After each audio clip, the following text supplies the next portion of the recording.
All right, we're live. Welcome back. If you like big men, if you like the big men, the power forwards and the centers, this show is for you. I got my good friend to the right of me. I'm going to let him introduce himself. We're going to get into some sponsors and then we're going to jump right into it. So as you guys all know, I am back. If you guys aren't aware, I'm Nick Andre. If you guys are not aware of what I do, I am a basketball analyst / writer covering things from high school, NBA, WNBA, just about everything basketball related. Follow me on Twitter at Nick Andre ATR as you see under my name here, and check out my link tree in my bio.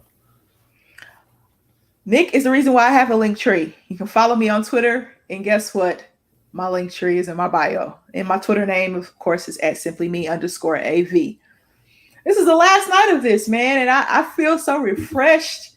You know, we're getting our viewers and our listeners some prospects to look forward to. Which teams they're going to be drafted by, we don't know. We have no clue. If you guys do not know, the NBA draft is Thursday night.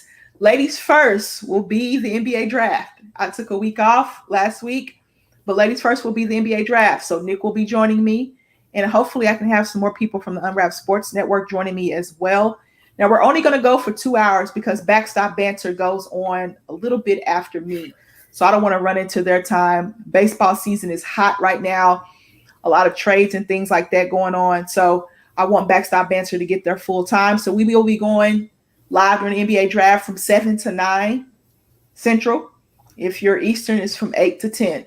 Of course, the draft starts at 7. It'll go a lot quicker than the NFL draft just because there's only 2 rounds. 60 picks. It's going to go by real smooth, real quick, but we're going to try to stay as long as we can to not interrupt Michael and Connie on Backstop Banter. Also, Count the Bucket will be live this Saturday. We didn't go live last Saturday. Michael was out of town. We will be going live this Saturday to talk about the NBA Finals. I am debating on watching the Olympics, but I'm probably going to watch them because we need something to talk about on Count the Bucket besides the NBA draft, of course. I'm going to start getting into the big 3. I just haven't been watching much TV lately, and I need to kind of ramp up my sports again. Football season's getting ready to start, so that's something else I got to keep up with. Then the WBA is going to come back. The Commissioner's Cup is August 12th. You know, Amber, a lot of sports. Man, Amber's going to be busy. Amber is going to be very busy. The Hall of Fame game is in like a week and a half, I believe. It's coming up real quick.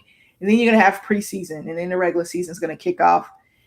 So Amber's going to be busy. Ladies first. We'll always talk about the ladies first. The WNBA will be running through October probably because that's when the finals is.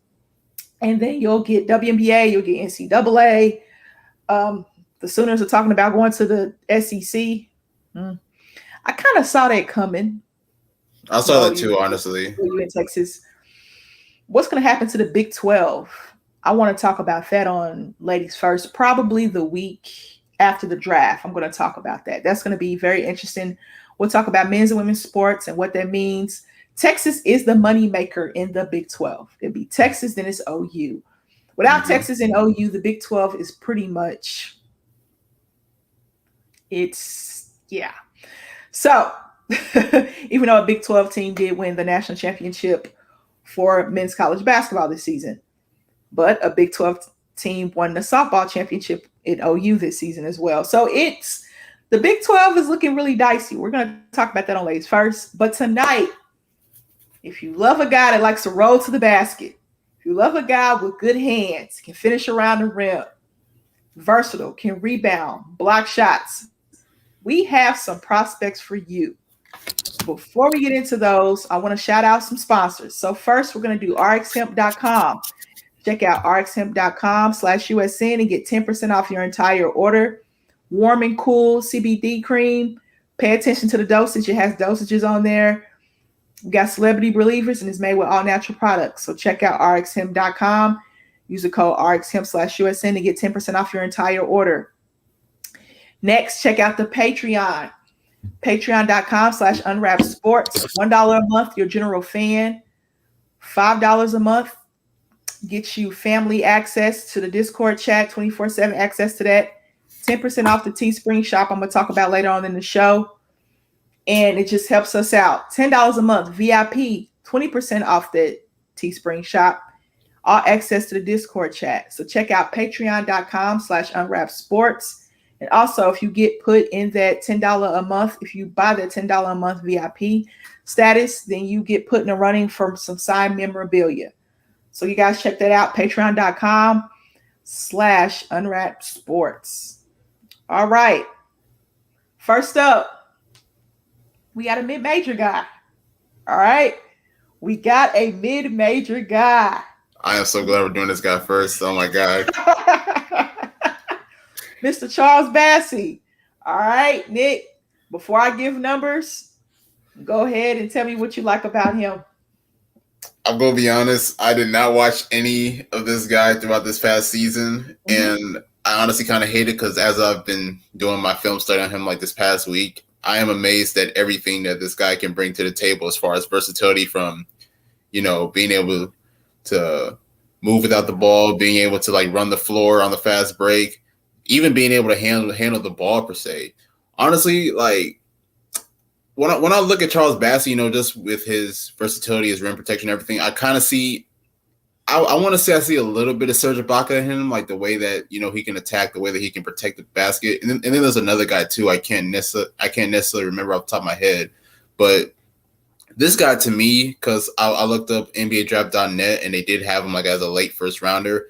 I don't know if he can be a late first rounder or early second rounder, but I definitely think that he can contribute to a team right away just because, I don't know, he has like such a great IQ and he really understands how to really play the game. So I feel like any point guard or any any floor general that has the ball in their hands and they want to run pick and roll with this guy or, be in sync with this guy, I feel like Charles Bassey is definitely that guy that you could brings that to the table. All right. So Western Kentucky. Okay, guys, Western Kentucky. They played in the NIT this season. They lost. They played in the NIT this season. He is from Nigeria. Man, international players, even though he played stateside, international players are really taking a leap. They are taking that leap, and you see it in the WNBA as well. I talk about that.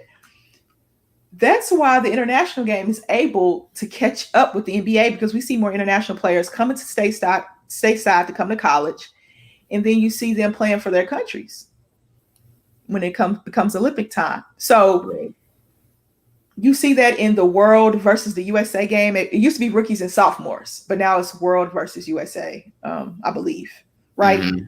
Yep. Yeah, for the NBA All-Star Weekend. So here are some numbers from freshman year, sophomore year to junior year. Freshman year, 14.6 points, 10 rebounds, double-double. Sophomore year, 15.3 points, 9.2 rebounds. Junior year, 17.6 points, 11.6 rebounds. He's a double-double machine, and we love double-double machines. All right, he played in every game his freshman year and his junior year. His sophomore year, he missed some games. He only played 10 games, but he came back strong. Shot 75.9% from the free throw line. Offensive rebounds, 3.3 a game. So he's a work on that glass. He can work that glass. Field goal percentage this past season, 59%. He played 30 minutes per game. Pretty good for a big man. Shot 30% from the three-point line. Wow. I mean, these big guys are getting more versatile. I mean, you got to come into the league and you have to be versatile. You saw it in the NBA Finals. Shout out to the Milwaukee Bucks in 6. I didn't call the Bucks in 6. Phoenix. I definitely didn't either. I didn't see that coming, but you saw it with the Milwaukee Bucks how Chris Paul was able to expose Portis and Lopez on that pick and roll, right? And to come into the NBA, when you get switched out on one of those guards, that is probably a nightmare. So these big men are coming into the league more versatile, and I like that. I want to see their college coaches push their versatility more in the college game. So therefore, when they go to the NBA, their games will translate. In college football, they're doing more of a spread offense in college football, and that translates to the NFL very well. So I want to see coaches do that. Let's look at Chad Ford's mock draft. He did his own personal mock draft 9 hours ago. And let's see where he has him. I'm going to share my screen as soon as I find his name, because right now you're going to see a whole bunch of scrolling and I don't want your eyes to hurt, Nick. um, let's see. He's got to be on here. Okay, I'm still in the first round because he's giving insight on every single player. That's the first round. So he's not on the first round board for Chad Ford for his own personal mock draft. He's not on his board there. Mock draft 3.1. We're gonna check out the mock draft 3.1 that he did on the 15th of July. Let's see if I don't know if he's in the first round of this. He might be in the second round. I feel like he's probably like an early second round pick. I'm glad you feel that way because, yep, here he is. All right, here we go. Because Chad Ford has him a little bit lower than that. But we don't know how the draft is going to go. Right. We have no clue. All right. So can you see that, Nick? Yes.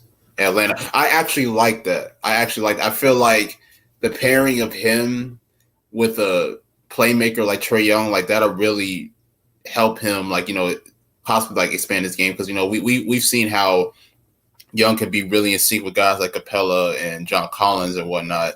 So I feel like basketball would possibly like really fit into that Hawks rotation and really be successful in that area as well. So Okongwu just had surgery. Mm-hmm. We don't know what's going to go on with John Collins. He's unrestricted free agent, I believe. What do you do with Capella? He had his moments, but in the playoffs, he was just, I don't know. Would I want to go younger and cheaper with Charles Bassey? Probably. Because Okongwu is going to be there. He's going to be there. You just drafted him last season. John Collins is a big question mark. That's a huge question mark. I think if you're Atlanta, you go for it. Honestly, I mean, no disrespect to Capella, because Capella is a really great rim protector and a great rebounder, but I feel like the way that Bassey is able to bring more versatility on the offensive side, and he has the ability to even get better. I know he's not a consistent perimeter scorer, but by the looks of his form and his release, he honestly has the ability to possibly get better at that with the more practice. So, like I said, I like Capella. I love what he brings to the table. But then again, if you go Bassey and you do possibly find a way to ship Capella, that's just going younger. Trae Young is 22, 23 years old. Collins is around that same age as well. So going young for Atlanta at this point is really not a bad idea per se, especially with the way that the future is going. Yeah, you could just plug him in and, maybe get something for Clint Capella. I don't know what you could get for Clint Capella. I don't know if they want to keep him. But Okongwu is just looking to step into that starting role, I think, next year. Collins, man. I think you re-signed John Collins, but he did turn down. Didn't he turn down $20 million from the Hawks? I think so. So, but I think somebody's going to throw Collins a bag. I think they're going to pay him because he really played well in the playoffs this season. Mm-hmm. And with the way the market is set up for these players to make more money, would you rather just get that $20 million a year, sign a 4-year, say $80 million deal, a 3+1 player option for your 4th year with Atlanta and build something there in Atlanta, and you guys got to the Eastern Conference Finals? Or would you rather, let's just throw this out there, play for somebody like Sacramento and make $25, $30 million a year, possibly, and not win?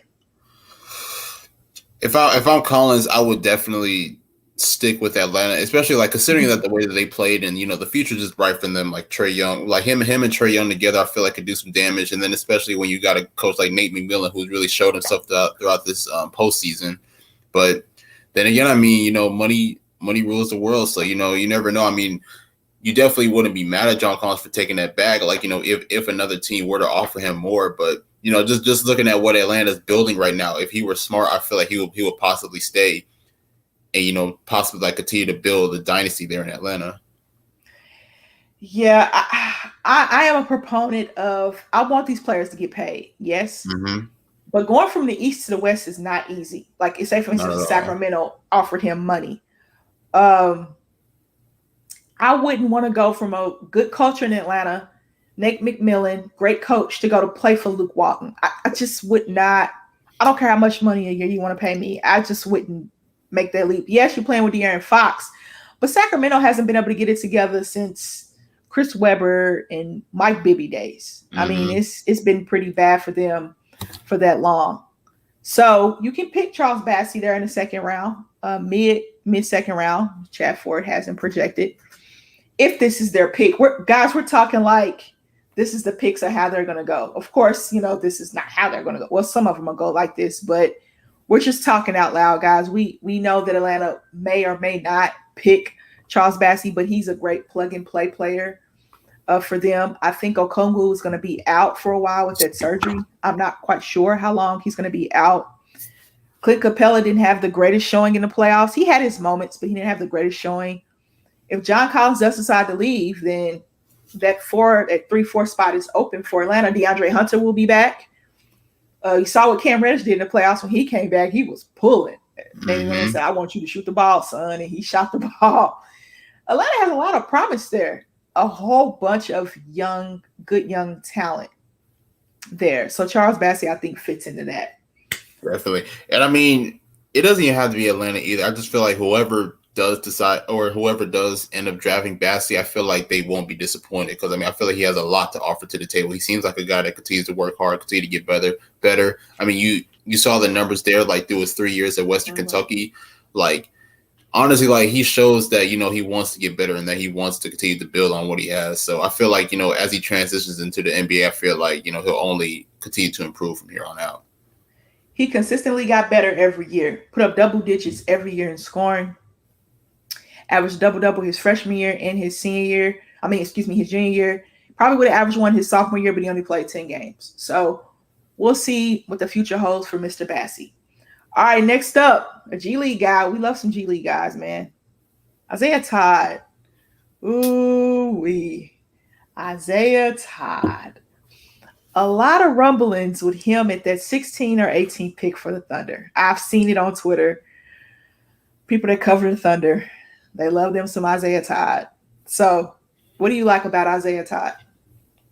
His offensive ability, to be honest. This is a guy, I'm not going to say he's like Kevin Durant, but, just being at like that type of height and having that type of skill set, it does kind of like remind you. I mean, like I said, I'm not comparing him to Kevin Durant, but I'm just saying like it kind of reminds you a little bit. But I mean, Isaiah Todd is definitely a guy that like, if you watch like that G League season, like you could see like, he has like the utmost potential. And I mean, he can stretch the floor. He can knock down 3-point shots. He can create on his own. He can turn left corner or left shoulder, right shoulder. He definitely has the offensive bag to him.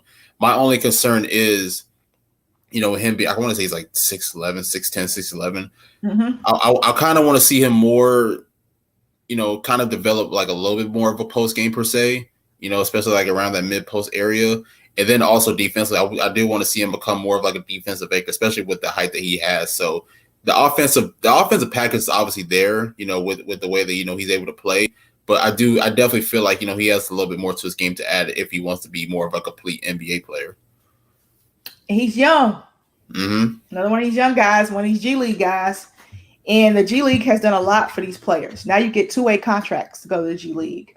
Mikey Williams just signed an endorsement deal. He's 17, which I saw that coming from a mile away. I'm just waiting for Mr. Bates to sign his. Yeah. If he hasn't already. By the way, all these young prospects coming out of high school, 16, 17 years old, be smart.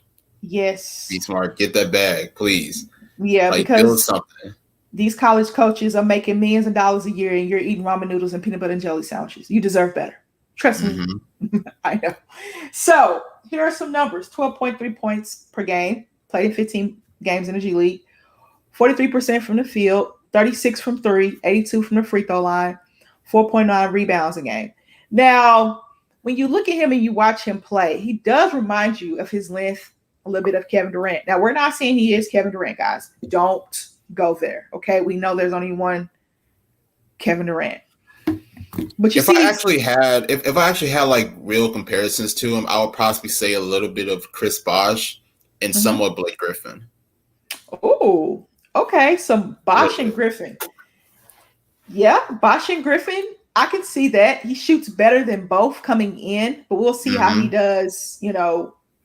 With let's look see where he has personal mock draft. We'll see how he does coming in. I know the pre-draft camp people were very excited about Isaiah Todd. The Thunder were ecstatic about him, and we're gonna look at his profile. So Chad Ford had a mock draft. He just did it 9 hours ago, and this is what he would how he would choose, how he would pick. And I know he's on here because I saw him on here. Come on, I know you're on here. I just saw him on here. Okay, here we go. I'm ready to share my screen now. So I know he had him on there. He has him a little lower uh, than most might, but here he is, late first to the Clippers. Uh, this is what he thinks about him. So his personal draft board, he could be at least 3 or 4 slots higher. He doesn't make sense for the Lakers, and he has enough bigs pick for Houston. So his pick in the tween range is not a stretch. Now, Oklahoma City Thunder are seeing him at 18. So 18 is not a stretch either. You can pair him with SGA. They have, oh my goodness. I wonder what OKC is going to do with these picks. I really do. I wonder how they're going to maneuver these picks. You still got Kemba Walker there as well. So Get him out of there. yeah, he's gone. Somebody said Kemba for Kristaps Porzingis straight up. Would Dallas do it? I don't know about that one, honestly. The salaries match, don't they almost? Yeah. I'm sure they do, but I don't know if Porzingis would be like a good piece in that OKC rebuilding process. I'm trying to think about that too, because he just can't stay healthy. You know what I mean? I want him to be healthy. If Kristaps Porzingis was healthy like he was, like what, his second year in New York? Was it his second year? Oh my goodness.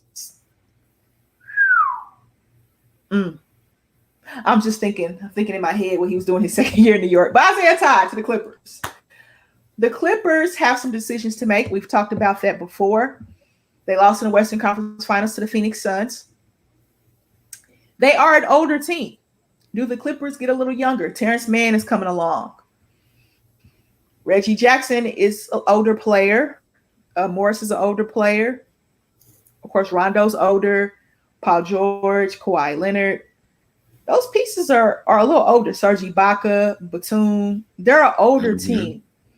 The youngest guy with Terrence Mann, this was Terrence Mann's second season. And he played very, very well. He got some very critical minutes in series in the playoffs. Do they add some more young talent? Do they do that? Do they get more versatile at the big spot? Because Serge Ibaka was hurt most of the year. We know that. Zubac does what he does. I like Zubac a lot. He's still young. He's a young player too. So Zubac is very good, very formidable. He does what they need him to do. He has very good hands, can finish around the rim, shoots free throws pretty decently. Do you go get somebody else younger? Do you say, okay, Serge Ibaka, you're costing too much money. We're going to go young here at 26. Do you do that if you're the Clippers? I'm trying to strategize this because I definitely wouldn't have a problem with the Clippers going younger, but I definitely feel like I mean even though they are an older team, like they're still in that hunt for a championship at least. So that's the thing. Do you go younger and draft these guys that have little experience, or do you keep that core around you? Like Serge Ibaka's a champion. Paul George has been in multiple conference finals. Nick Batum has playoff experience. Rondo has a few championships. So there's definitely a lot of experience on that roster. So do you sacrifice that to get younger guys who are just now trying to get their feet wet in the NBA and have like no experience whatsoever? So it's definitely a tough decision to make. I mean, even though Isaiah Todd technically did play in professional level in the G League, but you know, I mean, we obviously know that the NBA is a different level. But it's just a difficult decision that the Clippers are going to have to do coming into the season. I mean, especially considering that, we don't know when Kawhi's coming back. So it's going to be a tough one. I say Kawhi had knee surgery. That's 9 months, almost a year. Just about, yeah. I don't know if he plays next season. I don't see him with the way Kawhi's injury history is set up and the way, his camp likes to choose to be cautious of his body. I don't see Kawhi Leonard in a Clippers uniform next season. If we do, it'll be after the All-Star break. And I think that's when Klay's come back for the Warriors. I think they're going to wait till 2022 because he had back-to-back injuries. Kawhi had hamstrings, he had ankle, hamstrings, and now the knee. So, considering now that you're saying that, now I really can't see Kawhi playing next season, honestly. Because just think about how he handles injuries. Mm-hmm. He takes his time. He's not going to rush back. He's going to do things on his own time, which makes sense. It does. You know what I mean? It's your body. You want to be able to walk and play with your kids when you're 40 years old. You don't want to be able, be crippled and not be able to enjoy life after basketball. And that's what these athletes have to think about. I mean, he's making the money. We see him in commercials, for G's sakes. We never thought we'd see Kawhi Leonard in a commercial because he doesn't talk much. But Mama says there's that quiet man in those commercials. Even doing rap albums. I'm just saying, So if you go Isaiah Todd here at 26 for the Clippers, if they keep this pick, all this is hypothetical. You get younger. You can develop him for a year. And when Kawhi comes back, year 2, Isaiah Todd, pretty decent piece. Yeah, I mean, and like I said, Isaiah Todd is a good piece, but my thing is with the Clippers is like, do you want to go young within like build or bring Paul George around guys that have little experience, or do you want to continue to stay old with the guys that are champions and like knows what it takes to get to that level? So it's a tricky situation. I don't know. Maybe they'll find a way to possibly balance it, but it'll definitely be tough. You know what I'm thinking about is how a lot of these teams are looking to mix an old and young, get that old and young mix. I like the old and young mix personally. The Phoenix Suns had an old and young mix. Mm-hmm. The Utah Jazz did. The Nuggets did. The Bucks had an old and young mix as well. Yeah, they did. The Lakers had a bunch of older guys. I think LeBron needs some young guys because the league is getting younger. And when you get to the playoffs, yes, you want the experience, but you saw what the Atlanta Hawks were able to do with those young guys. So I would like to see some of these older teams get a little younger, just to get a little mix. He doesn't have to play 35 minutes a game. Give you 20 minutes a game, run rim to rim, grab some rebounds, hit some shots, get to the free throw line, get some block shots. It doesn't have to be too much. It just be a little bit. Yes, Perry, we're showing the big man some love here. Shout out to you, Perry. Shout out to Perry. Yes, we are showing big men love here tonight. It's the big men's night right before the draft. But this next guy, JT Thor out of the SEC, out of Auburn. Oh, boy. I think he's going to be a project. But definitely. I think if you take that chance on him, I think he's going to be worth it. So what you thinking about JT Thor? I think with him out of Auburn. Mm-hmm. I think with him, I definitely feel like he has a lot of upside, but I think it's going to be like a possible slow process. Like I'm not expecting him to make like a big leap within his first few years, but I feel like with a little bit of experience, like maybe like in year 4 and year 5, when he's placed on a good organization that really believes in him, I feel like he'll definitely bring a lot to the table. I mean, especially he's so versatile. Like I don't want to say he's like Lamar Odom, but he kind of shows flashes per se. I'm not gonna say that just because he's left-handed per se, but just for him to just being able to run the floor at his position, being able to shoot the rock, being able to drop to the hole. The thing that stands out with him is that he really uses his length to his advantage, especially at both ends of the floor. He'll penetrate to the hole for dunks. He'll definitely block shots. He'll definitely do what's necessary. So he definitely uses his length to his advantage, and it really works out for him. My only thing is I want him to become a better perimeter scorer per se, Not saying that he can't knock down shots because, whenever he is set, he can knock down shots on a catch and shoot. But I definitely want to see him work more around the mid range, per se. And then also, just kind of, gain more mass, gain more muscle, per se. Maybe not too much muscle, but possibly like around another 10 more pounds. So, like I said, JT Thor is definitely a guy that I feel like he really was slept on throughout this past year. I feel like a lot of people didn't really do the studies or really necessarily know much about him, just considering, how Auburn wasn't really that great this past year and all the eyes were on Sharif Cooper. So yes. JT Thor is definitely a guy that brings a lot of versatility to the game, and depending on what organization picks him up, I feel like he'll definitely produce at a high level. Auburn was so good the year before. Mm-hmm. They lost those guards, and then they got Sharif Cooper, and Sharif started the year late, but when he got going, but he was a little bit inconsistent. He was. I think when you play with better players around you, because JT Thor is also a freshman and Sharif Cooper has entered the draft, we all know that. When you play with better players, they make you better. And I think if Sharif Cooper was more consistent, I think JT Thor would have been a little bit more consistent. Definitely. That's just how it works. You can kind of feed off of other players' energy. I think Chris Paul made DeAndre Ayton better. I don't care what you say. Yeah. Chris Paul made him better because he fed off that energy and that leadership. I think JT Thor is that type of player. I think if he gets with a veteran point guard, I think he will spend some time, and I think he will be a two-way player. I think he'll spend some time in the G League. Mm-hmm. And I think he'll spend some time in the NBA, hopefully. He's one of those players that feeds off of energy. So if he gets a guard that pushes him to be great, I think he can be great. But all your point guards should be pushing you to be great if you're a big guy, because they protect the rim. They have your back. If a guard blows by you, they're there to block shots. They're there to rebound the ball for you, kick it out for an outlet, run the pick and roll, run the rim.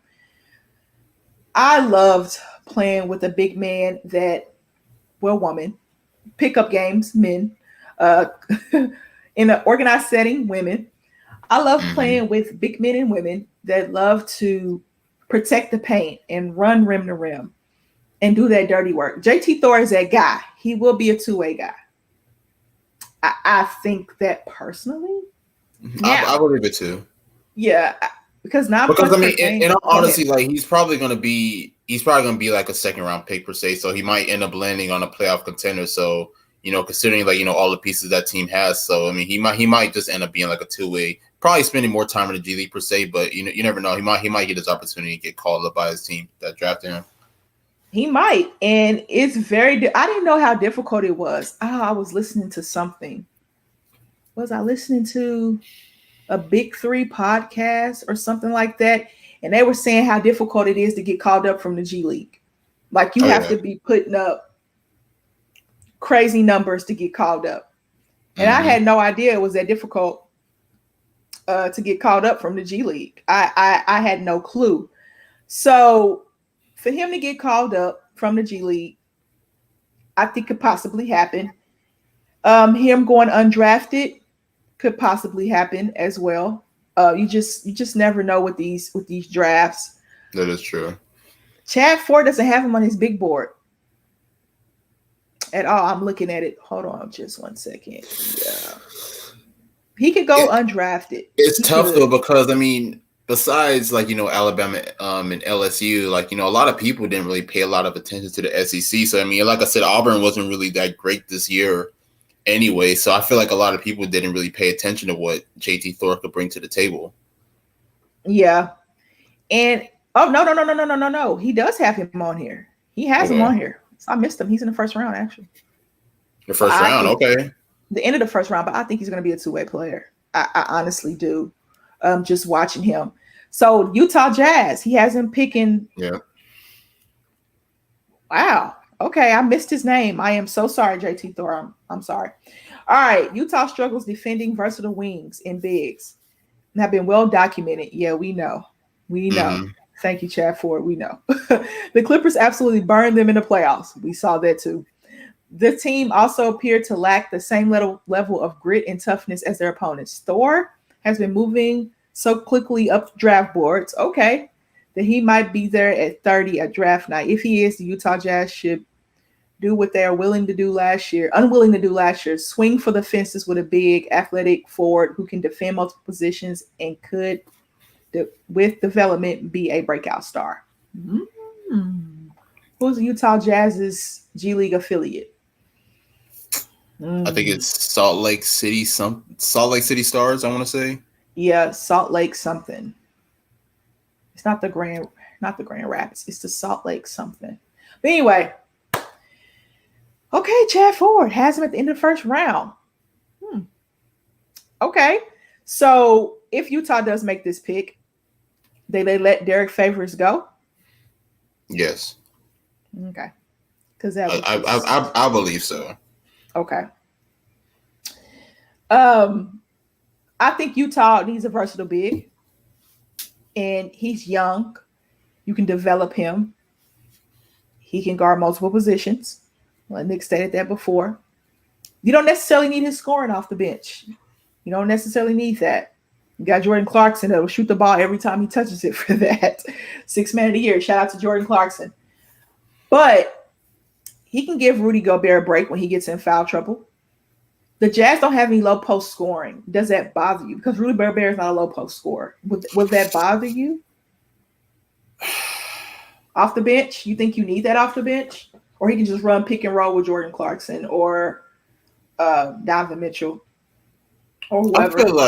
I feel like it's needed, but I'm trying to think about Utah because it's obvious, like you said. I mean, Gobert is not a low post scorer. You know, he doesn't really have a lot into his offensive package. So besides that, you know, all you have is really like perimeter guys. So I definitely believe that it will be a plus, and honestly, it could possibly elevate them as a team. Okay. So would we like Utah to pick JT Thor if they can? I would say go for it. Honestly, I mean, you know, considering like, you know, how they did last year, I know they drafted what's the guy's name out of Florida State? Yeah. I can't remember his name, but they also did draft Udoka Azubuike out of Kansas as well. Even though he didn't really see a lot of playing time per se. So, you know, adding JT Thor could possibly be like a moving piece that's needed. You know what I'm saying? I mean, it's kind of like I said. I mean, I don't expect him to make like a big leap, you know, coming right into the NBA. But I feel like, you know, with more development, with more time in the G League, I could possibly see him, you know, kind of having like a improved year around like year 4 or 5.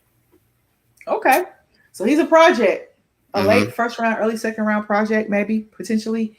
If the Utah Jazz do decide to go in that direction, my iPad just glitched for some reason. I don't know why. But if the Utah Jazz do decide to go in that direction, I think Derek Favors is gone. Got to figure out what you're going to do with Conley, even though he's a guard.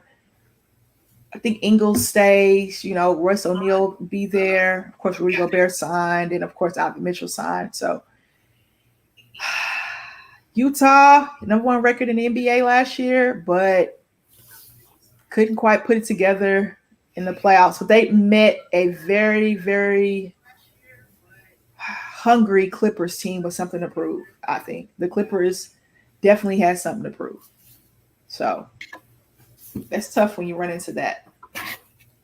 We'll see what Utah does with that pick. JT Thor, young player out of the SEC. We'll see. This next guy, another SEC guy. Oh, yeah. Calipari he just breeds 5 stars. You know what I mean? And they just love going to play for Coach K, which is Coach K's last year, and Coach Calipari. So Coach Cal. So Isaiah Jackson, freshman out of Kentucky. What do you like about Isaiah Jackson? Another versatile big. I mean, honestly, like a lot of I think just about every big man on this list that we have, like it brings like at least a little bit of versatility, whether it's, you know, ball handling, whether it's, you know, perimeter shooting. But I feel like Isaiah Jackson, I feel like it's a tie between either him and Charles Bassey as like my favorite rim protector, because this guy can block shots, this guy can protect the paint like none other. And I feel like that's definitely what, you know, a lot of NBA teams do need coming into the season. But, you know, besides that, you know, Isaiah Jackson can handle the ball. He can stretch the floor per se, but he's not a consistent shooter. But he definitely, like, the thing that stands out with him is that, you know, his motor is just so, like, it's just so great. You know, he's able to attack, you know, on both ends of the floor. He pays attention to like all the details. So I think that's definitely like a few things that really stand out about him. Now, I do like he's definitely another guy that I want to say, you know, definitely add on some more muscle to his body, because I want to say he's like 6'11" per se as well. So I definitely do want to see him add a little bit more muscle. Obviously, the shooting can you know, improve. And then also, you know, like if you watch Kentucky this season, like I think like he had a lot of like ticky tack fouls, so I definitely think that, you know, he definitely needs to clean that up. But you know, besides that, I mean, I like Isaiah Jackson. I love what he brings to the table. Like I said, this might be another sleeper, considering that, you know, Kentucky wasn't great this year either, so a lot of people may have not paid attention, but he definitely brings a lot to the table. He's a sleeper, and I watched Kentucky a lot because they kept putting them on TV. They were in every classic pretty much. Yeah. I mean, it's Coach Cal. They're going to be in every classic, and they had all those 5 stars come in. They had Boston come in. Who else? Of course, they had Jackson there. Had some other guys come in, and they were going to be on TV. And when you watch them on YouTube, and you're like, oh, okay, they're going to play for Kentucky. Okay, we're going to watch them on TV. They just didn't have that season that Coach Cal hoped for. They just could not figure it out for some reason. And I'm trying to figure that out, because usually Coach Cal's teams start off a little slow. Eventually, they figure it out. But this team wasn't able to figure it out. Do you think this guy will be a two-way player? Depends on what organization picks him up. Now, if I see like a rebuilding team like a Sacramento or somebody pick him up, then I can see him definitely getting some playing time there. But it all depends on like on where he gets placed. Like now, say for instance, Utah doesn't get JT Thorne, they do get Isaiah Jackson per se. Mm-hmm. Then I could possibly see him being a two-way player. But it really just depends on like what position he's in. So this is what Chad Ford has. Oklahoma City Thunder. I'm not mad at that. I'm not mad at that either. Like I said, OKC has 6 picks in his draft, 3 in the first, 3 in the second. So hey, a lot of capital. So they traded away Moses Brown, and then Kemba Walker deal. So Moses Brown is now with the Boston Celtics. We have Kemba Walker. Well, OKC does. So does he just plug in like Moses Brown does, like he did last year? I think you can do that. Will he spend some time with the OKC Blue, who is OKC's affiliate? Yes, probably. I think a lot of guys for the Thunder will spend time in the G League, and they probably don't expect to, but they will. I think the only pick I can see not spending time in the G League is number 6. Yeah. Depending on where else they pick. Who else they pick? Because they have 6, 16, and then the second round picks. So the second round picks, unless they just blow you away at camp and blow you away in preseason, will probably spend time in the G League. These first round picks might do that as well, but number 6 won't. I don't think Kuminga or Scotty Barnes or Book Knight will spend time in the G League. I think they will play automatically. That's just what we're hearing in the OKC Thunder camps. We're hearing those picks at 6. Just throwing some hypotheticals out there. But if OKC decides to draft Isaiah Jackson, he could potentially be back and forth with the OKC Blue and Oklahoma City Thunder. There's nothing wrong with that. You're getting paid either way. You're playing professional basketball. You're learning how to be a professional and a businessman. There's nothing wrong with that. He could be an unsung hero for this team, I believe. You know, just with this, you know, his rim protection, you know, and his ability to, you know, to attack on the offensive side as well. Like, I feel like he will fit and complement well with guys like Shai Gilgeous-Alexander, Lou Dort, you know, the rest of those guys. So, you know, it's kind of like I said, I mean, it really just based on, you know, his position, you know, and how he's placed on his OKC team. But I mean, honestly, I feel like within years to come, considering the direction Oklahoma City's going, I feel like he could be a good contributing factor. Yeah, he can. And a lot of people will look down upon the G League guys, right? Oh, he's in the G League. But do you know how hard it is to get to the G League? Ask LiAngelo.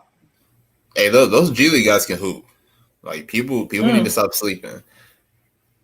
They can play, and they're so good. They're in the G League, and they're so good they get called up.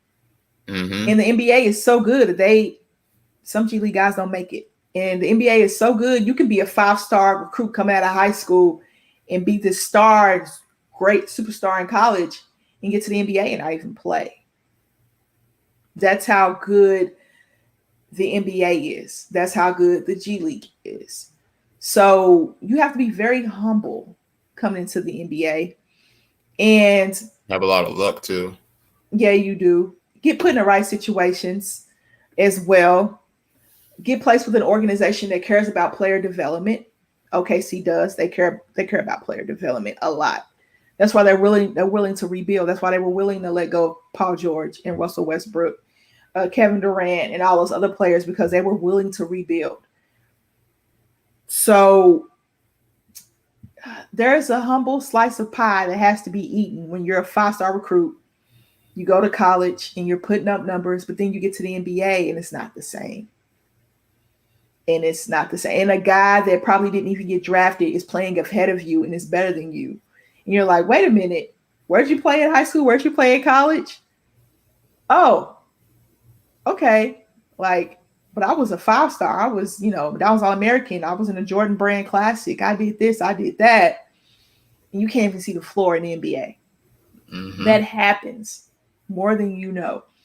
I watched a YouTube video real quick before we move to this next guy, Big 12 guy. Well, Big 12, this team is possibly moving to the SEC. SEC. I watched a video on YouTube. This guy breaks down players that were drafted ahead of other players. So I watched Trae Young, the 21 guys that were ranked higher than him in high school, going into high school, and where they are now. You would be surprised. And he's the best player on that list. I watched it on like YouTube. That.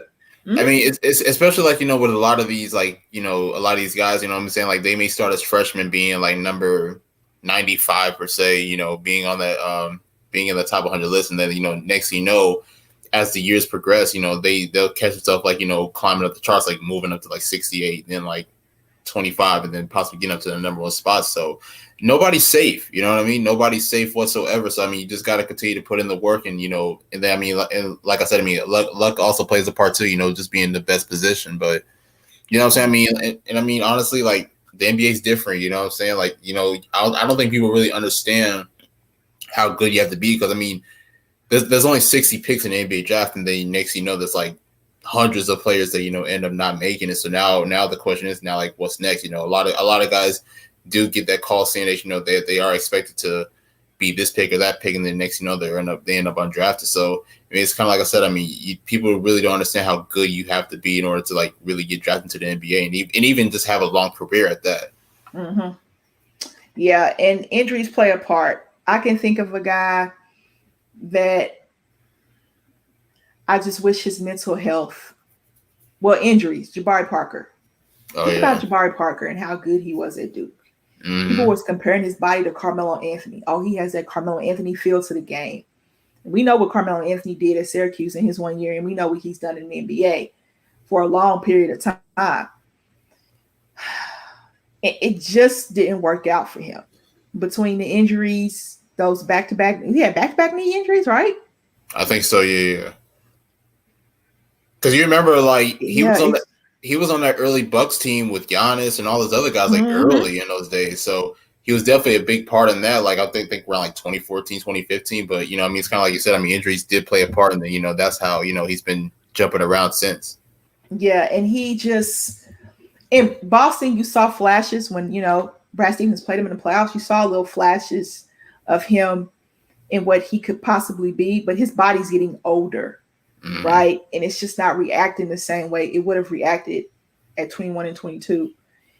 I just hate that for guys. I really do. It really grinds my gears to see a guy that good have that much potential and just not be able to fulfill his potential. Brandon Roy is another guy that really hurt me too. But, oh my God.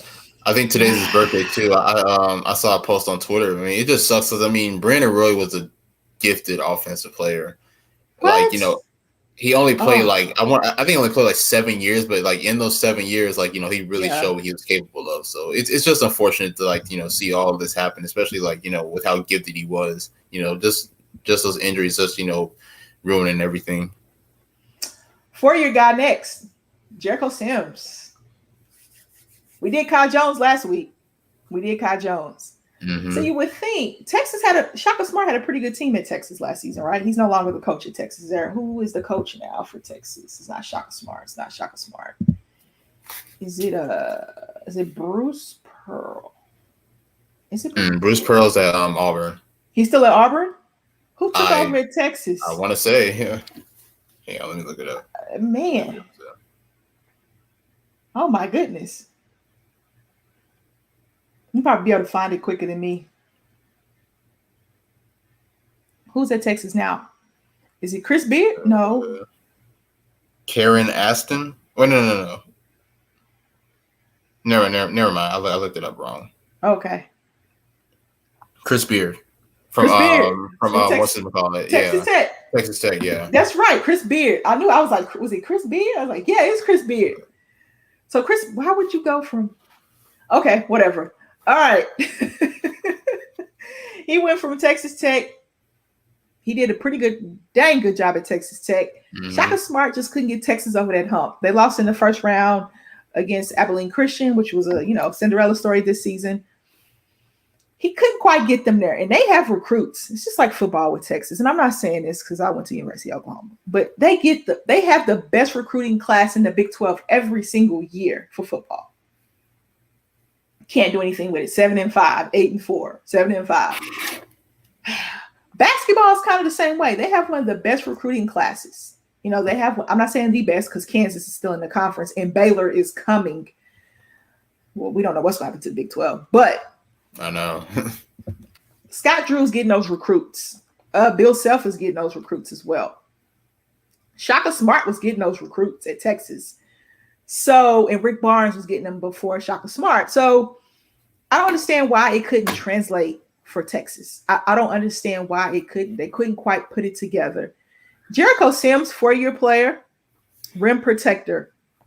He's a double-double guy. He can get you 10 and 12 or 12 and 13. Play alongside Kai Jones. They had a lot of highlights together in the Big 12. Let me tell you, had a lot of highlights together. Baylor ran through the Big 12. We know this.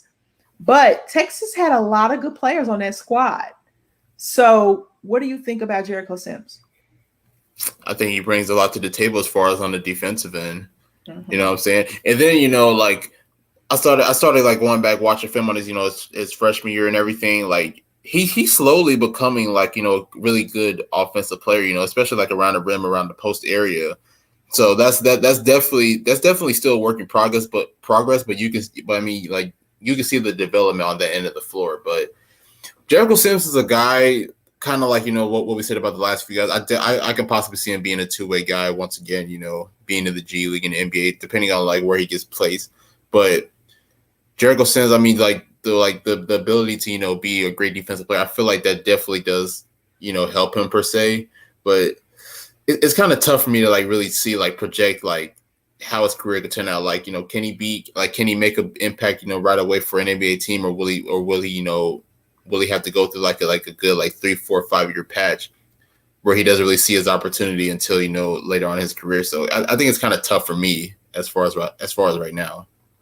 It's tough for me too. And I watched a lot of him at Texas because I watch a lot of Big 12 basketball. So this is what Chad Ford thinks.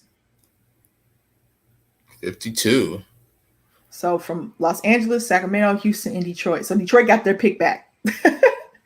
All right. So Troy Weaver at 52, Jericho Sims, right? They have the number 1 overall pick. They're going to probably take Cade Cunningham. Mm-hmm. Who is there? They got Isaiah Stewart. Mm-hmm.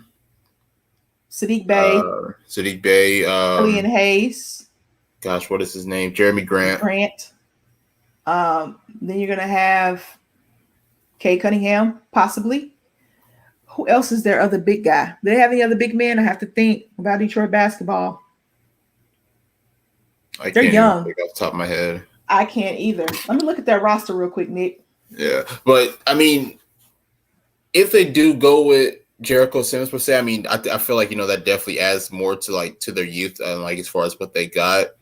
I was kind of questioning Chad Ford's like having him at 52, but then again, I can kind of understand just because I don't feel like he brings that much versatility to the game, like compared to like all the other guys that we just talked about. But I still definitely feel like he could be like that. He can really make an impact. Continue depending on like how his career does turn out. So they got Jahlil Okafor on that team. I didn't even know. I thought he was still with the Pelicans. Oh my goodness. I have no idea. Mason Plumlee plays. So they got Mason Plumlee. Mm-hmm. They got Isaiah Stewart, Jahlil Okafor as their centers. Power forwards. They got Tyler Cook as a forward. He's from Iowa. He's young. He's 22. Yeah, that's really all they have for their centers. They got Jahlil Okafor, Mason Plumlee, and Isaiah Stewart. We know Isaiah Stewart is going to be one of the centerpieces in the Detroit Pistons offense. We already know that. Oh, yeah. Mason Plumlee sees the floor. He sees minutes. He plays. He knows his role. He plays it very well. So, could he be a two-way guy at 52? Yes. They have 3 centers on their roster already. Mm-hmm. They're not all the same, though. Jahlil Okafor, we don't know what he can do, honestly, because he's one of those players that was hyped coming out of high school, hyped coming out of college. And the kind of like how Jabari Parker was, being at Duke and everything. And that mental health and those family issues just got to him, and he wasn't able to bounce back from that properly. So, Jahlil Okafor, will he be on the roster next season? We don't know. We don't know what Troy Weaver's going to do with that roster. We know it needs some work. You got the number 1 overall pick. Detroit, you can't mess this up, right? Right? They can't mess up the number 1 pick. They shouldn't. I feel like Cade is just their guy, honestly. And if they don't go with Cade, then I would be highly surprised. So who picks 2? Houston? Yeah, Houston has number 2. Cleveland has number 3. Okay, and Toronto has 4.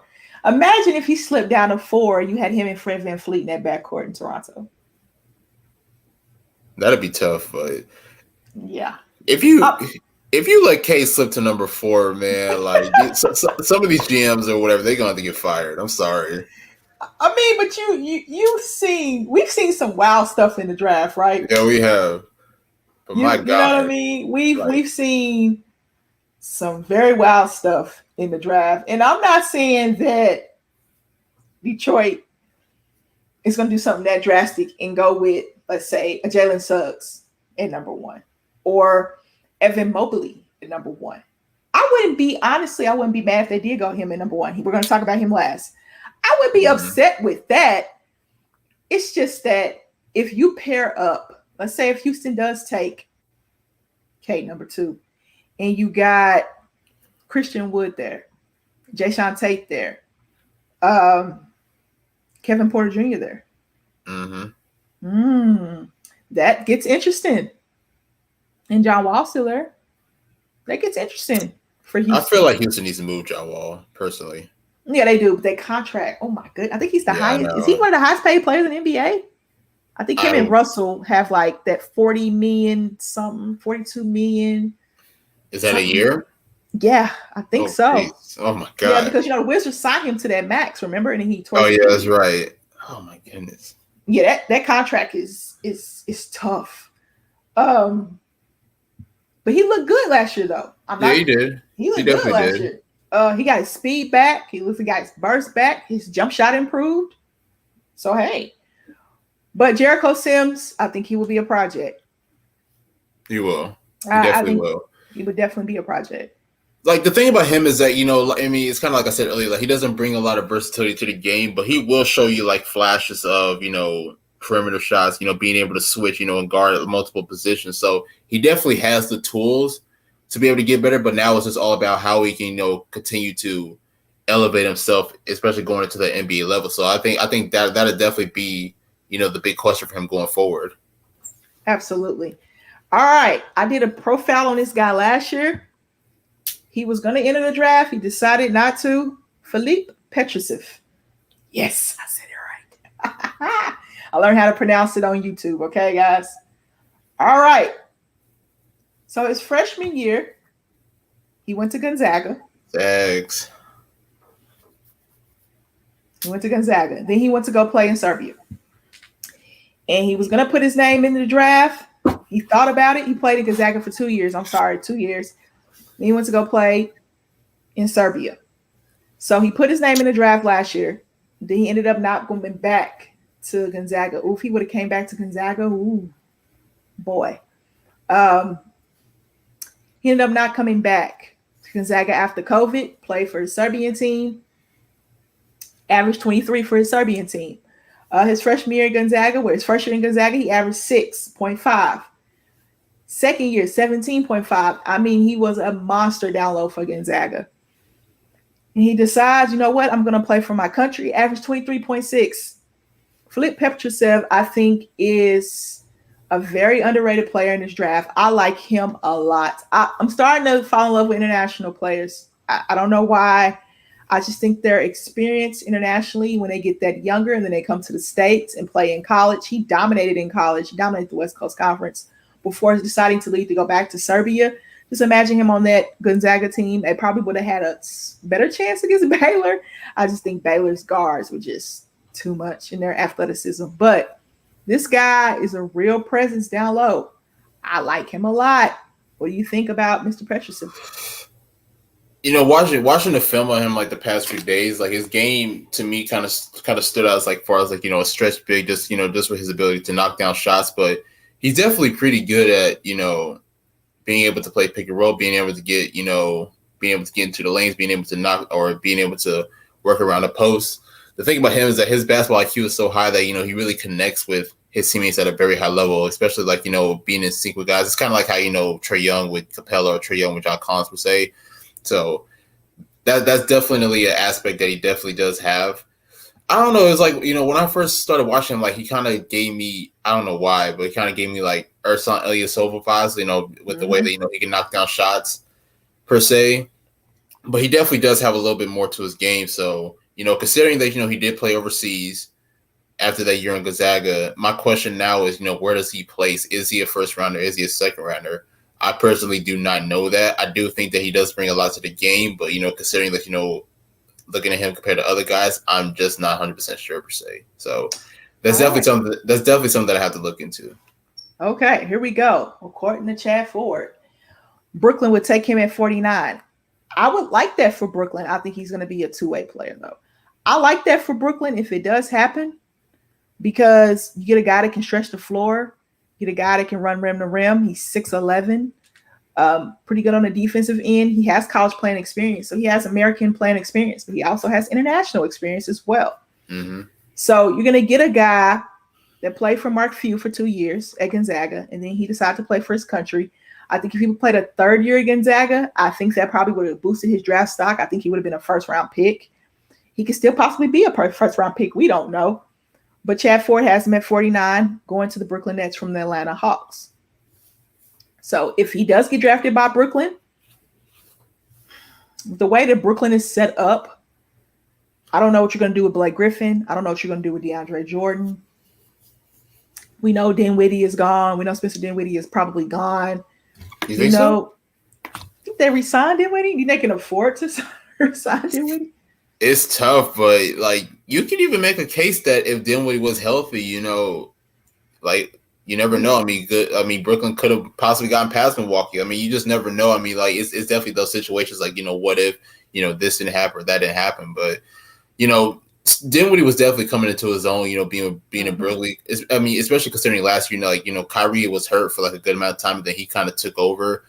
And then even this year per se, I mean, I want to say he was the sixth man for them. You know, he was really coming together, you know, throughout this year as well before he got injured. So I don't know. I mean, if it were me, I would re-sign him, but I can definitely see him, you know, kind of getting a bag elsewhere as well. Mm-hmm. I think he's going to demand that money. And the last time we saw him, he was very good. Mm-hmm. So he left a lasting impression. It looks like he's fully healthy from his knee. So he got that year to rest and get his knee together. They're saying the Lakers. There are people saying the Lakers. I don't like him with the Lakers. I don't think so. I think I want him to score 20 a game, and I don't think he can do that in the LA Lakers uniform. I don't think he's going to get the shots and the touches. Mm-hmm. But they're saying possibly LA. If Toronto doesn't take a point guard, which I think they will, he can fit with Fred VanVleet. Well, I'm kind of thinking the Lakers. Just kind of look at like how that roster is built. Like I don't know. He could possibly be what Kuzma was expected to be for the Lakers. What do you think? I think it would, for a guy like him that's coming into his own. Mm-hmm. I don't think it's the best to pair with LeBron and AD, because it kind of reminds me of Jarian Grant last year and how when we saw when he left Denver what he can do, right? Given the opportunity. I want to see him with an opportunity to score and take 15, 16 shots a game and average 20. Could he do that with the Lakers?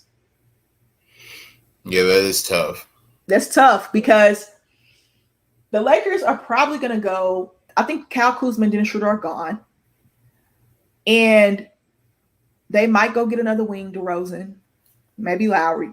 But say, for instance, they got DeRozan and Dinwiddie. This is, say, for instance, Dinwiddie is the fourth guy on that team. He might be third. It just depends on how DeMar DeRozan's feeling that night. But DeMar DeRozan's played very well after the All-Star break. He was playing extremely well. He had an underrated year this year overall. Very much so. He was on the borderline of being an All-Star this season. Where does Dinwiddie fit? I don't think he's a third guy. On a championship team, probably. But I want to see him get his shots and get his buckets. Personally. Did he get injured before the Harden trade or was it after? I can't remember. I can't either. But I know he missed most of the season. Yeah. I want to say it was before because I don't necessarily remember like him and Harden like ever like seeing the floor together per se, but I can't remember. I can't either. And whatever Brooklyn decides to do with this pick, they could trade this pick. They really, yeah, they could. They could. And I mean, be honest, they really don't have nothing to lose either if they do. They really don't. I mean, Brooklyn has so many pieces there, it's ridiculous. I mean, they were Kevin Durant's big foot away from being in the NBA Finals. Everybody always says, you know, they were that close to being in the NBA Finals. So, I don't know. I don't know. This draft is just so. How are you feeling about this draft? It's just so up in the air for me, and I don't like it. I don't like being on the edge like this. I like the prospects. I like what they're able to bring, but I can definitely see where you're coming from because it's really just about, you know, where these players are going to be placed to see, like, you know, how they can further their career per se. And honestly, like, that's the thing for me is that, you know, like, can Cade fit in Detroit? I mean, we don't know, you know what I'm saying? Like it's kind of like, you know, all these things are kind of like up in the air. Like, can Jalen Suggs possibly fit in Houston or Cleveland? Like, you know, all these things are up in the air. I can also understand, like, you know, why a lot of people wouldn't want Suggs in Cleveland per se, you know, especially like, you know, how they treated Colin Sexton per se. But then again, I mean, you never know. But yeah, it's really just all about, you know, what teams really need and, you know, who they can bring in that could possibly, like, you know, help elevate their team. So if they do draft the right people, then, you know, that'll lead to success. But if they just kind of like go off of, like, you know, who's popular, like who's like the popular name or, like, you know, who's up at the top of the draft stock per se, then, you know, that's kind of like I don't know. I mean, it's kind of a crazy situation.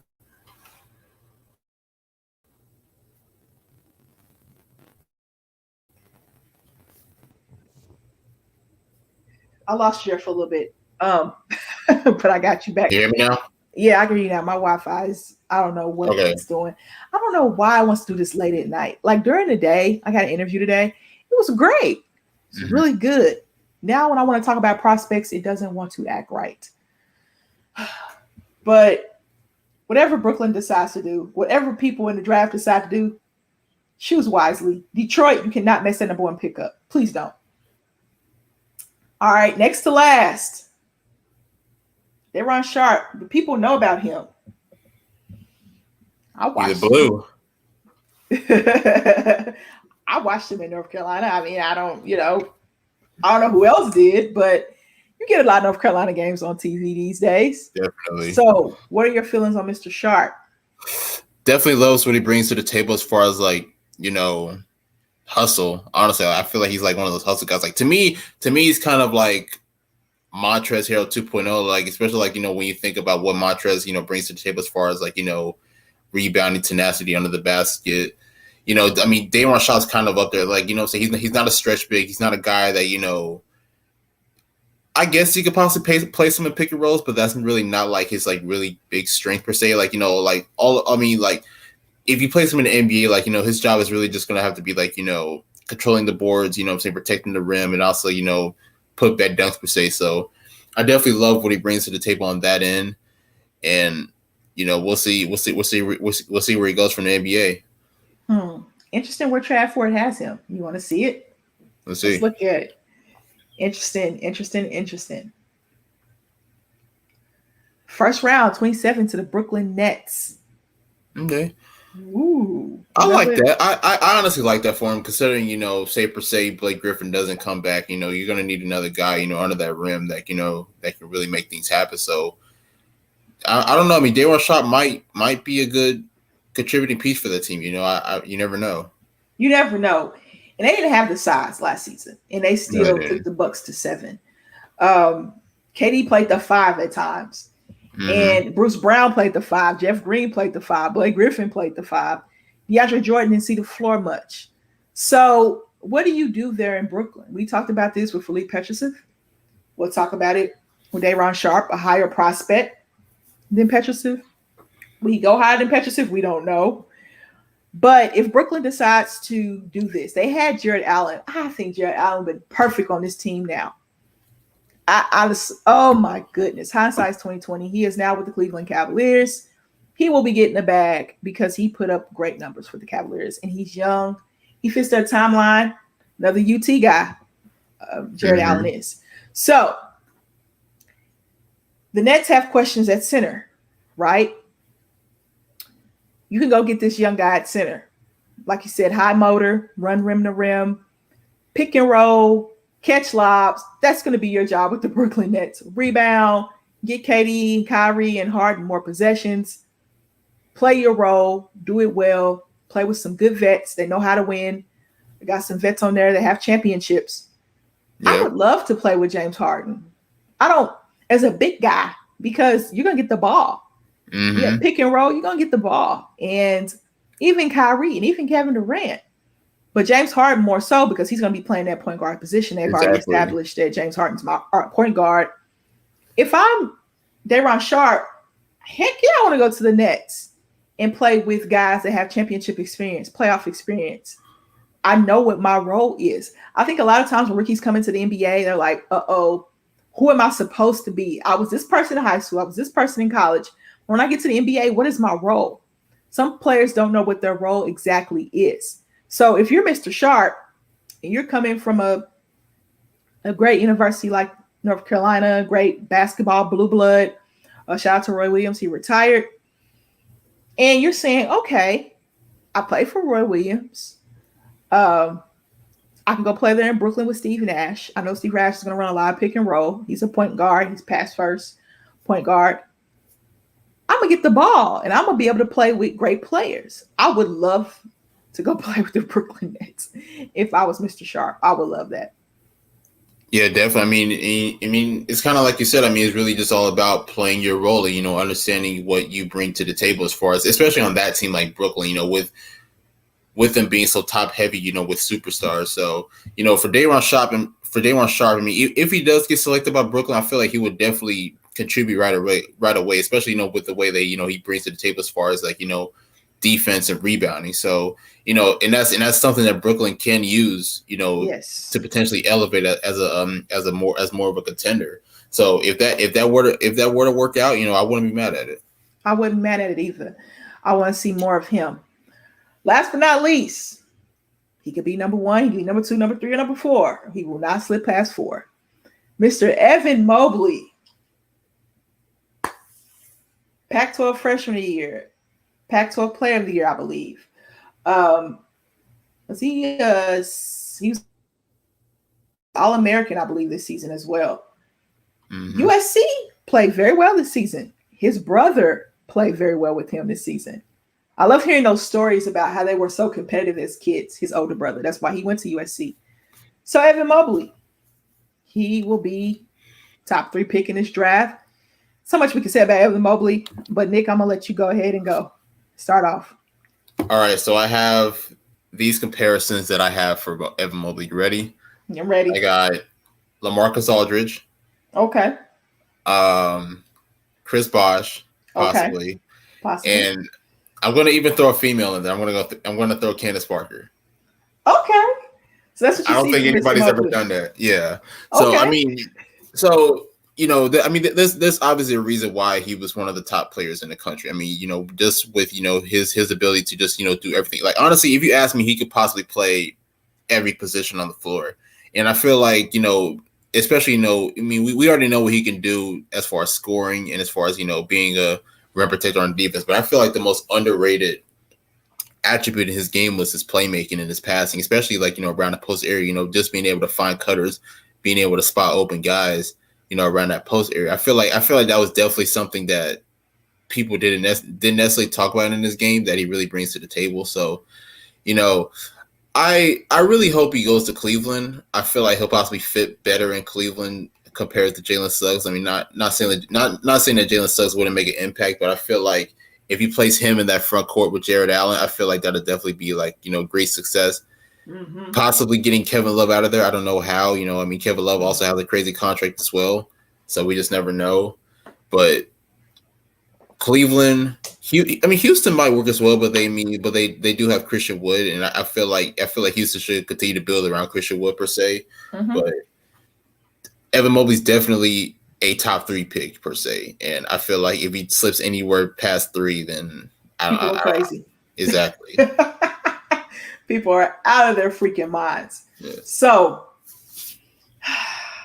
Mr. Ford has him in Houston. And yeah, but you know, you can either go Mr. Ford there. Mr. Mobley there, or you can go Jalen Green there. Houston could. Okay. I can't really be mad at that in Houston, although I think they clash. I think Christian Wood and Mobley clash. I think that's Jared the thing Allen, because Mobley is projected to be all-star caliber and expected to make an impact right away. So, you know, considering what you just had in Christian Wood, who honestly would have been a most improved player of the year candidate if he didn't deal with those injuries. Mm-hmm. Considering that you have that and seeing that this guy can be a franchise player that you can continue to build around, like, do you make that sacrifice and grab another power forward who may possibly like not get a lot of opportunities? Like, you know, it's kind of a tricky situation from that perspective. Okay. Well, he said the consensus around the league is either Green or Mobley. I think you go Green here. I think you go Green, but Evan Mobley is probably the best player on the board. Mm-hmm. So that's where it gets dicey. But you already have Christian Wood, and Christian Wood can give you 20 a game easily, in my opinion. And then you got Kevin Porter Jr. that's there. You're going to move Eric Gordon more than likely because they're getting younger. Jae'Sean Tate, pretty good rookie season. He said I think Jalen Suggs for Houston. Okay, or Suggs. I think Toronto wants Suggs bad. They do. They want Suggs bad. Either they want Suggs or Cleveland wants him. If you're going to decide what you're going to do with Colin Sexton. I don't know what they're going to do with Colin Sexton, honestly. It's up in the air. But this guy here, Evan Mobley, when you watch him, you feel like a proud pa or a proud ma. I am from the Midwest, guys. Don't rake me for it. I have the Midwest accent. That's how we talk. That's how we talk in Oklahoma. You feel like a proud parent when you watch him play. He is so skilled. He's one of those players that came out of high school, very skilled, slipped him right into the Pac-12. A lot of people don't watch the Pac-12 because they play late. But if you were able to watch the Pac-12 and watch this young man play, he can play. And I watched a lot of Pac-12 this season because I want to watch him play. I watched a lot of Pac-12 last season because I love me some Peyton Pritchard. Okay? Love Peyton Pritchard. And they got more games because of Evan Mobley. USC got more attention because of Evan Mobley. Mm-hmm. People want to watch Evan Mobley play.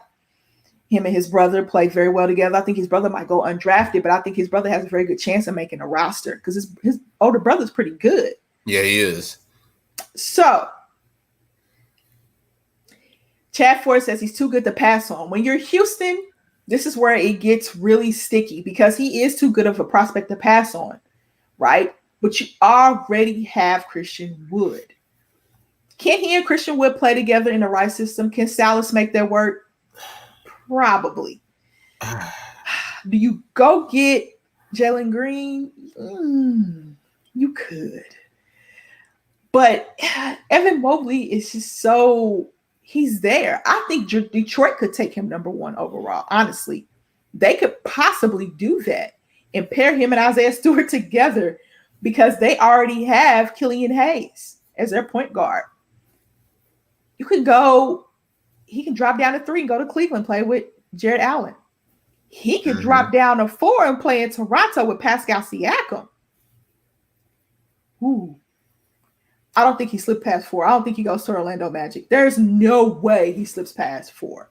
If he does, shame on you GMs, okay? Shame on you GMs, because we know Orlando's rebuilding. Toronto's not necessarily rebuilding because I think they have a winning culture still there in Toronto. I just think they are looking for other pieces, and they just got lucky with that number 4 pick. Very lucky with the number 4 pick. So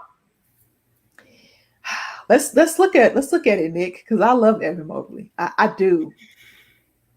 So the thing is, Houston has Christian Wood, and like I said, I mean, he would have been the most improved player of the year candidate if he didn't have all the injuries. Yep. Cleveland, they do have Kevin Love there, but they need to get him out of there and go younger. And then, you definitely don't know what the future holds for, guys like Colin Sexton. So Cleveland could be a possible destination for him. Toronto, Pascal Siakam out there, Fred VanVleet, Kyle Lowry's just about going to be gone. Toronto is still a team that's that can be a playoff contender, but we'll see what they do in the offseason as far as grabbing contributing pieces. And I do kind of agree with you. Orlando, I don't see him getting down there, but even if he does fall to number 5 in Orlando, what do you do? I mean, you have guys like Mo Bamba, and other guys. So, what do you do from that perspective? So, yeah. I mean, honestly, that's why I particularly say Cleveland is the best destination for him, because I feel like he'll definitely be able to grow as a franchise player there, and just then just also continue to elevate as an overall player. Yeah, because they got Isaac Okoro there. They drafted him last year. Mm-hmm. They got Larry Nance Jr. I'm looking at their roster. Taurean Prince, which Taurean Prince is like a stretch 3. I'm looking at the guys that would possibly play his position. So Larry Nance, Jared Allen, of course, Anderson Varejao, which he's probably gone. Kevin Love probably gone. They got Jetty Osman as a power forward. I don't think he's a power forward.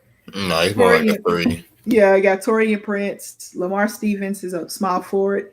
So they're young. So if you draft Evan Mobley and put him with, just think about this starting lineup. Just think about it.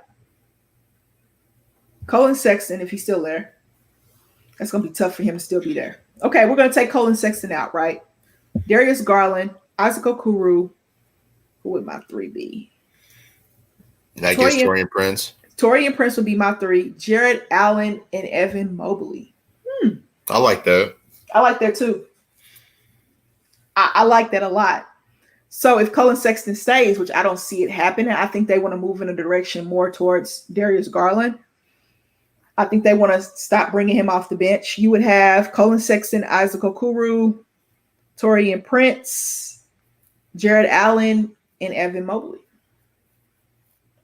So that's what it would look like with the Cleveland Cavaliers. That's what that starting 5 would look like. Now, Houston starting 5. I'm going to look up Houston real quick, guys, and we're going to do that just because we love him so much. And these are his possible destinations. I bet people can't name 5 guys off the Houston Rockets starting lineup. It's very difficult. I honestly can't off the top of my head, so it's okay. Yeah, it's fine. Okay, possibly, you could have Christian Wood, John Wall, Kevin Porter Jr., Kenyon Martin Jr., and Evan Mobley. They do have Kelly Olynyk there. Remember, they got him from the Miami Heat. Mm-hmm. They got Avery Bradley there. I think they're going to move him. They got Dante Exum there, DJ Augustine, Daniel House. Yeah, those are some players they have there. But if Houston does go Mobley, you play him and Christian Wood together? That's why I honestly don't see it fitting, because I don't know if those guys can like possibly complement each other on the court. Yeah. But is that pick too good to pass up if you're Houston? That's the thing as well. Mm-hmm. Like that's why I say Suggs, because I feel like, if you do place Jalen Suggs at that point guard position, he'll be able to play alongside Kevin Porter Jr. in the backcourt, and then he'll be able to like run pick and roll and do whatever with Christian Wood. So that's one of the reasons why I feel like Suggs would be just so perfect for this Houston team, considering like the pieces that they have, in the future that they can have if they do draft them. That's what makes this tough for Houston. What do? You can't go wrong with Jalen Green at 3, but Mobley is probably the better prospect, the better upside. Mm-hmm. You went and got Christian Wood from Detroit, but you knew Christian Wood would be good because he was showing flashes. He lit up OKC the season before, like, oh my goodness. Yeah. And you saw it in Christian Wood. You had to get John Wall because you traded him for Russell Westbrook pretty much. You made that trade. So you have a point guard there that's coming off an Achilles injury. He did look good last season. Eric Gordon's probably gone.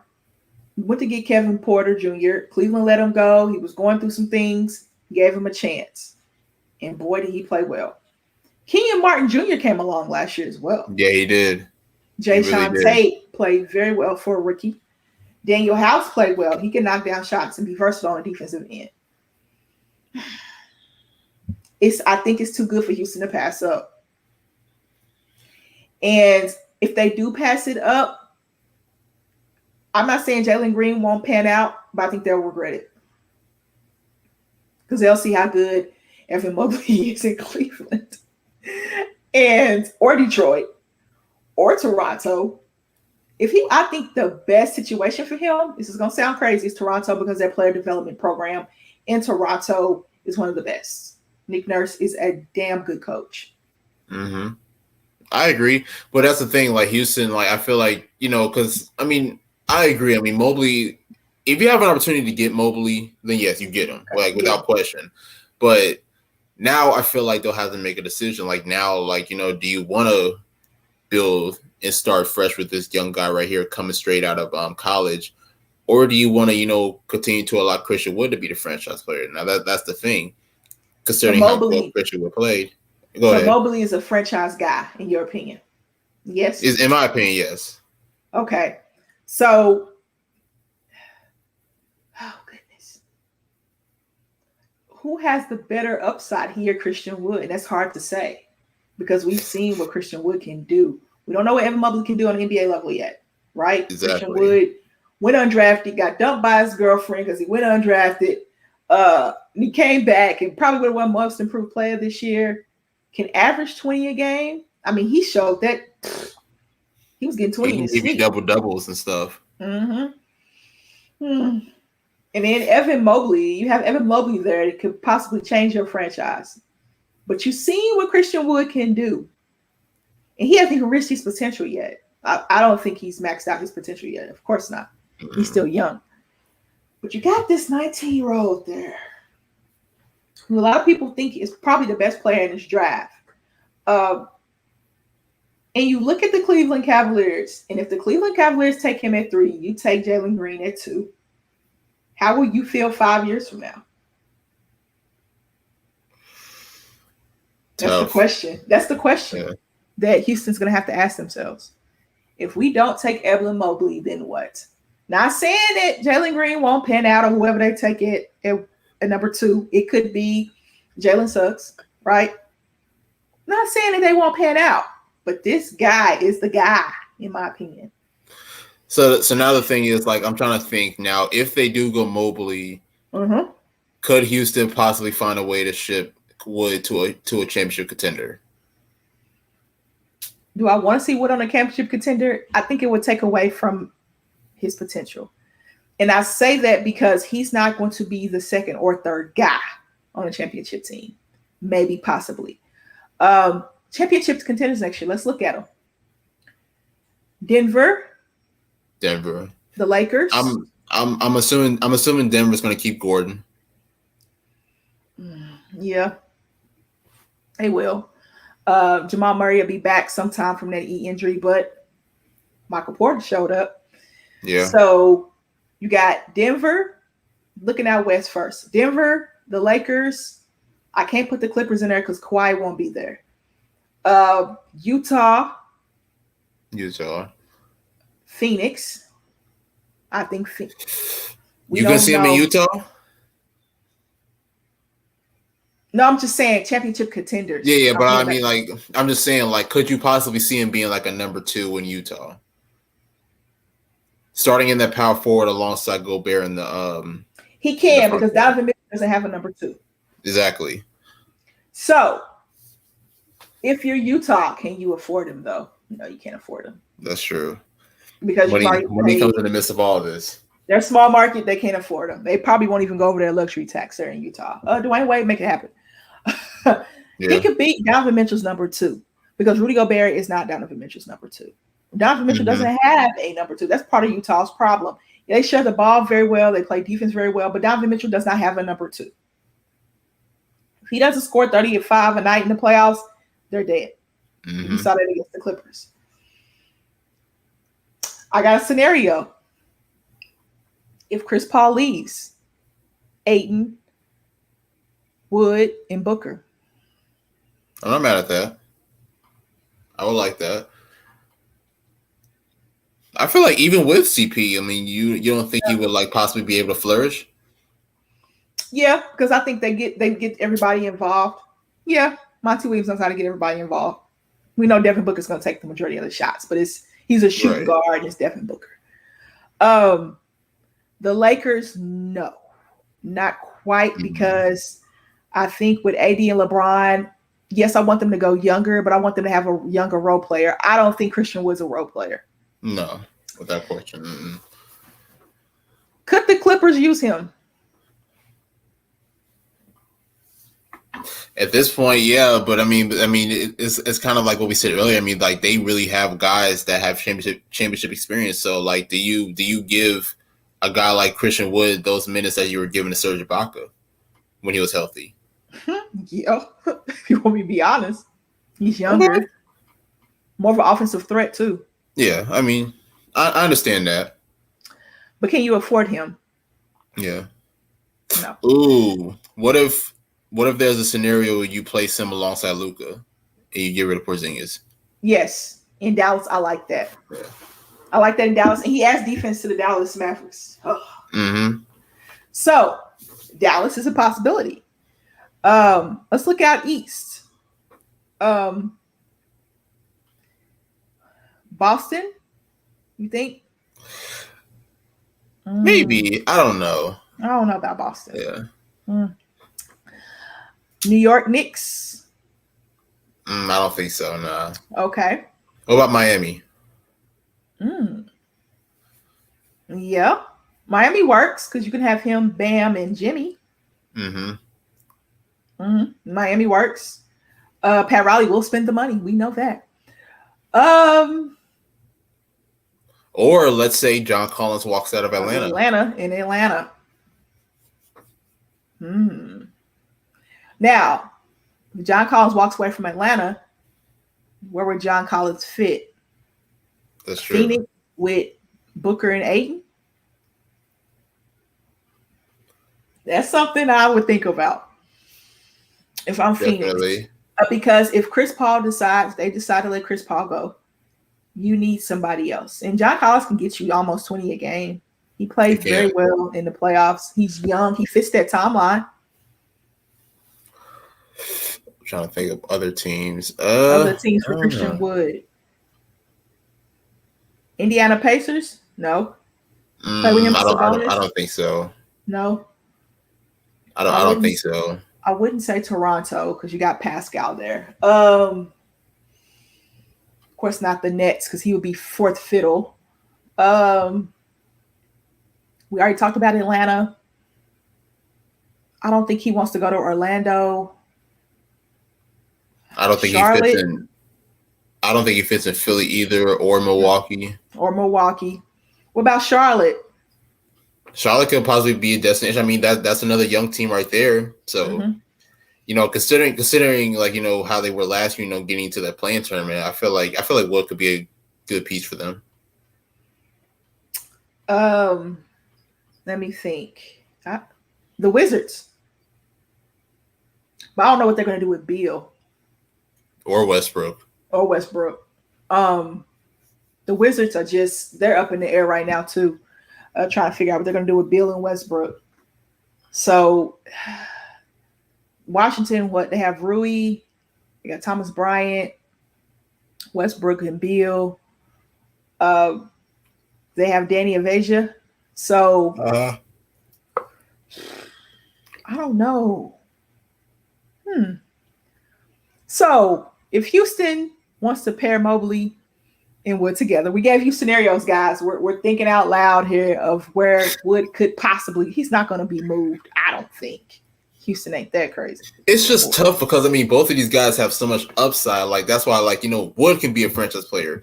Mobley is projected to be a franchise player. So, if you do decide to go a season where you do place them together, then I wouldn't be mad at that. But I don't see in the long run those two just continue to build with one another.